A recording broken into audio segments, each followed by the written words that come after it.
Today I want to talk about sports massage because there are a lot of expectations and misinformation out there. Uh, so we'll talk about three myths so that you really start to understand and you get what you're looking for. Um, so a lot of people will look up, sports massage because they're really tight or maybe they're in a lot of pain. Um, in their minds, the intensity of symptoms is calling for a sports massage. So they Google that, right? That's what we're going to discuss today. If you're in a situation where your symptoms are really intense, putting a hammer to the situation is not necessarily the solution, right? Even if it feels like that's logical. Hard muscles, tense muscles need to be softened. Muscles with knots, those knots need to be taken out, right? Excruciating pain, if that's your situation, it needs to go away quickly. I want it to go away quickly. And how my mind understands things is that when I put a hammer to this, those knots will go away. We'll be able to flatten out those bumps with a hammer. And, it makes sense to me. Use a jackhammer to break concrete, right? So let's talk about three myths, three problems with this line of thinking, even though intuitively it makes sense, right? So the first myth is that hammers relieve tension. Science is very clear that heavier hands and more pressure those are not the mechanisms that necessarily change the tone of muscles, right? To simplify, there are multiple mechanisms within the human being. There are multiple reasons, multiple things that can create tonal change in tissue. And that's different for each individual. For instance, maybe I'm a person who had, 5 car accidents. I studied really hard, to become a doctor, and I went through a divorce. All of those areas of stress, physical, mental, emotional, those are some of the internal mechanisms where I'm holding stress, where not only my mind, my body are harboring some of the history behind what's going on in me. So a physical hammer, right, is not necessarily going to be the thing that changes that tension or pain. So we need to get over that type of thinking. And science is very clear about that. The human being has multiple,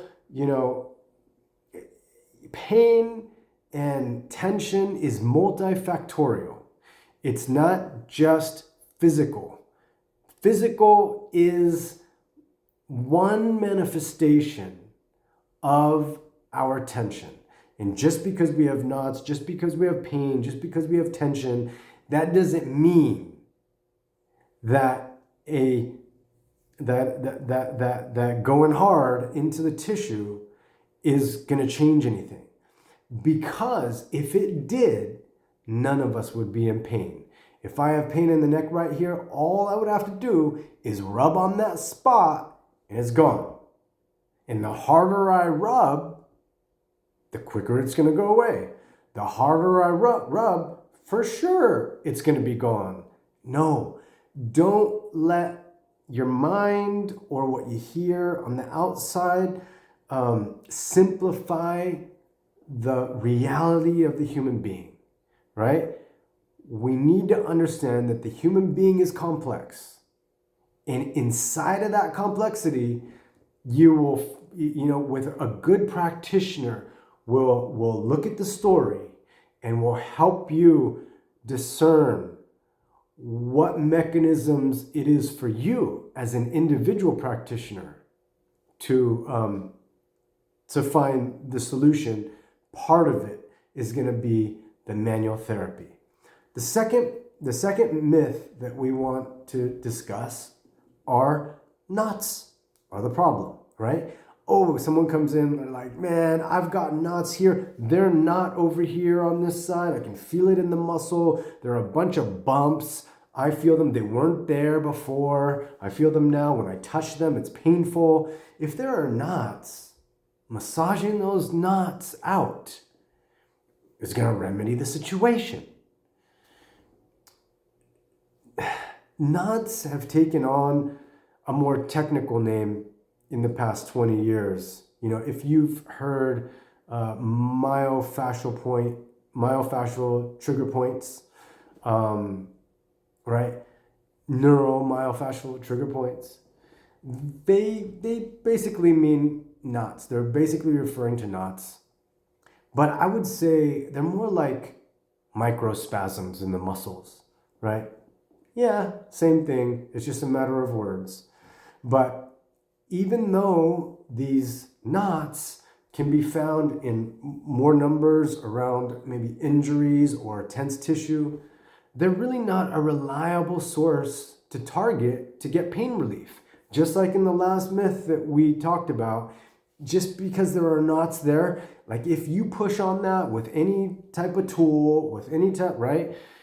People ask me all the time, hey, I've got this massage gun. What do you think about massage guns? They've been using massage guns. It's not like they just bought it yesterday and they're now in the office the next day. No, they've been using it for some time.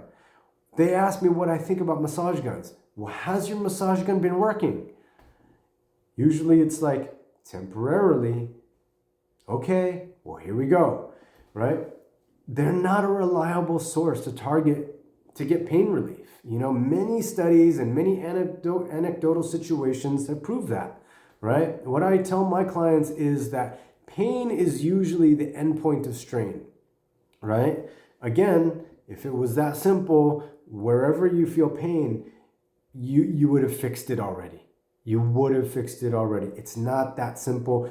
Pain is usually the endpoint of strain. There are numerous factors that go into this, the intense symptoms that you're feeling.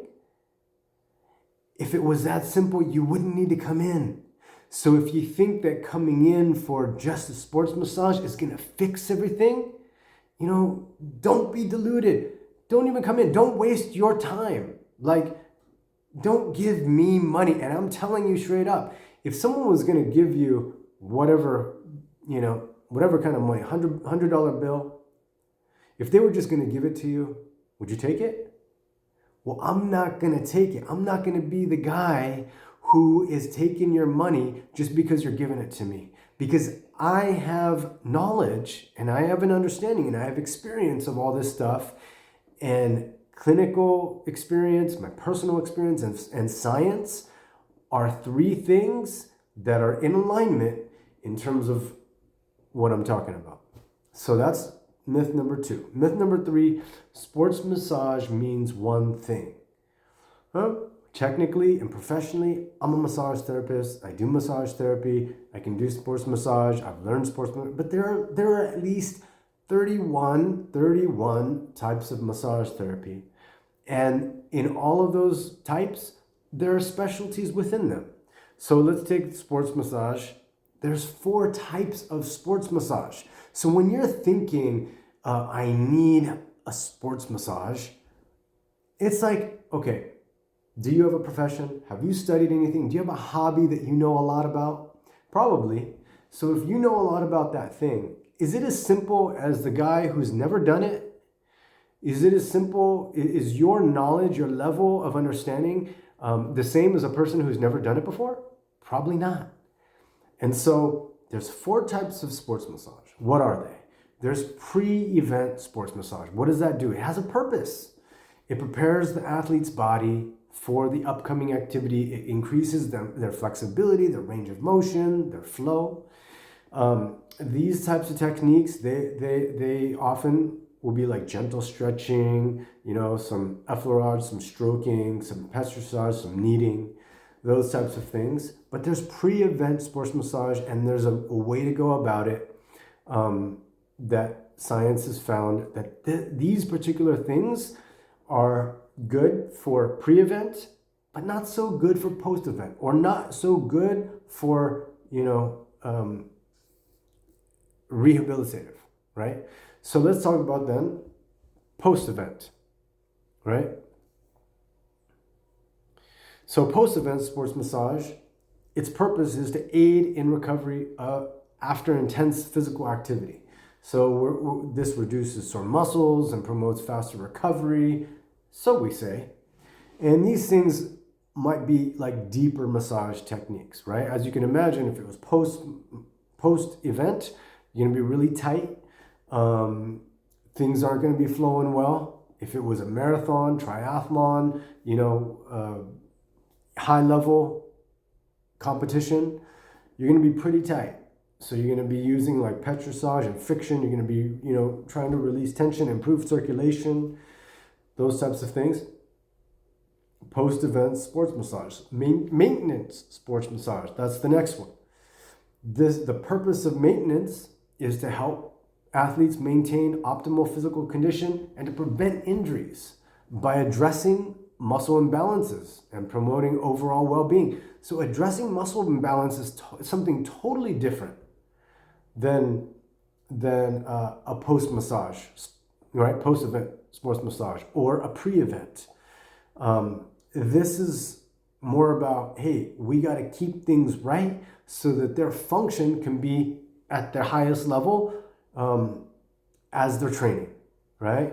So the techniques involved here can incorporate a lot of different techniques. And that could be stretching, different types of massage therapy, trigger point therapy, all of that. The therapist is just using his experience and skills to make sure that they can keep this person functioning, the best they can. And that's number 3. The fourth one is rehabilitative sports massage. So this helps in, the recovery of injuries, addressing pain, restoring functions, things like that. These techniques, they might include, again, deep tissue massage, trigger point therapy, other techniques, other more specific techniques that address areas of concern. So obviously it'll, like, something rehabilitative will be a lot different than pre-event, post-event, or maintenance. They all have a different function. And we have to know that. There's like levels to all this stuff, and there's specifications for all this stuff.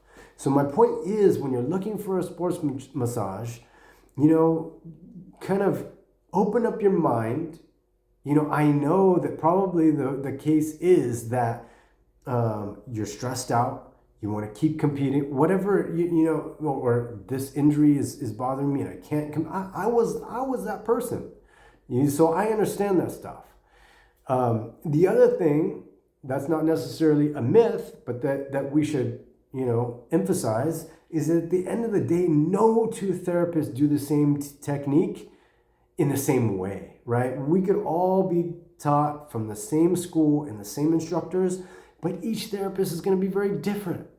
So when you come to work with somebody, when you build a relationship with somebody, be human about your connection to them. You know what I'm saying?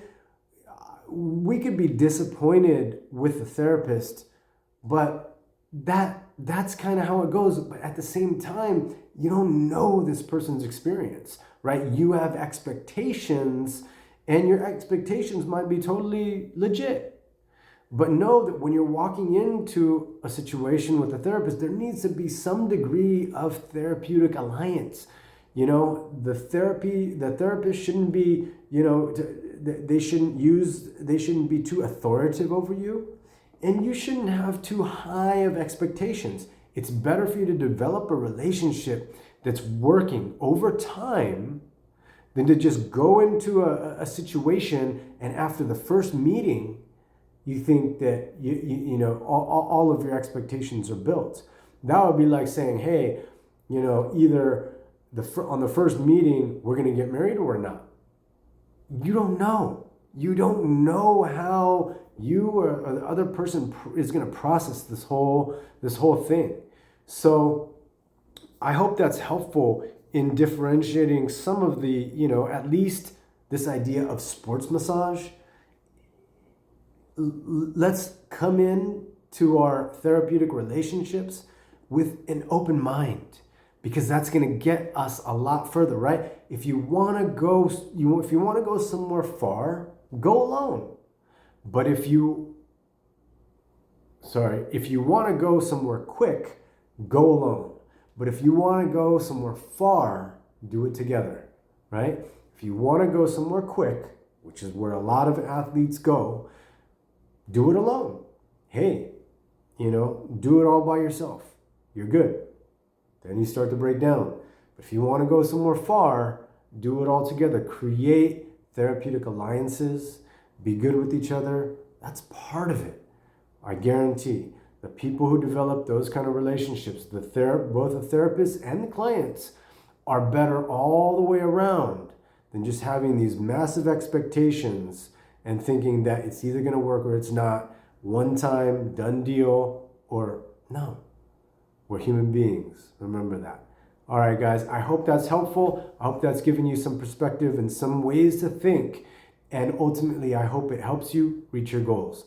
Chris at Medicine Evolution. See you on the next.